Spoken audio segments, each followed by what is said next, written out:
బేసిక్గా ఒకటి highest majority ఎవరికి ఉంది వాళ్ళు ప్రభుత్వం ఫామ్ చేస్తారు. వాళ్ళకంటే నెక్స్ట్ స్టేజ్ ఎవరికి ఉంటే వాళ్ళకి ప్రతిపక్ష హోదా ఇస్తారు. అంతేగాని గతంలో మేము ప్రభుత్వాన్ని పరిపాలించాం కాబట్టి మా ప్రతిపక్ష హోదా ఎవరికి ఇవ్వరు. కనీసం జనసేన కంటే కూడా ఒక సీట్ ఎక్కువ ఇచ్చినా కానీ వాళ్ళకి ప్రతిపక్ష హోదా దక్కేది. ఈ రోజున ప్రభుత్వంలో సెకండ్ లార్జెస్ట్ పార్టీ జనసేన. దాన్ని ప్రజల దృష్టికి తీసుకొద్దాం. వైసీపీ నాయకులు వాళ్ళు చేస్తుంది ఏంటంటే మాకు ప్రతిపక్ష హోదా ఇస్తే తప్ప మేము అసెంబ్లీలో అడుగు పెట్టాం, లేదంటే ప్రసంగాలను అడ్డుకుంటాం అని. ఇది సరైన మెసేజ్ బయటికి వెళ్దాం. ఇది సరైన విధానం కూడా కాదు.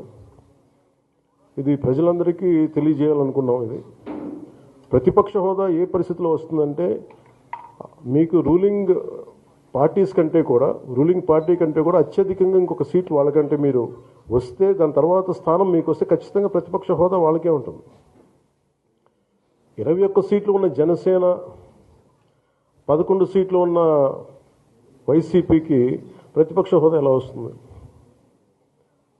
మేము వస్తే తప్ప మేము అసెంబ్లీకి రాము, ఇలా గవర్నర్ ప్రసంగాలను అడ్డుకుంటాం అనేది ఇది సరైనది కాదు. ఇది ప్రజలందరికీ కూడా తెలియచేస్తున్నాం ఈ సందర్భంలో. అందుకని ఇది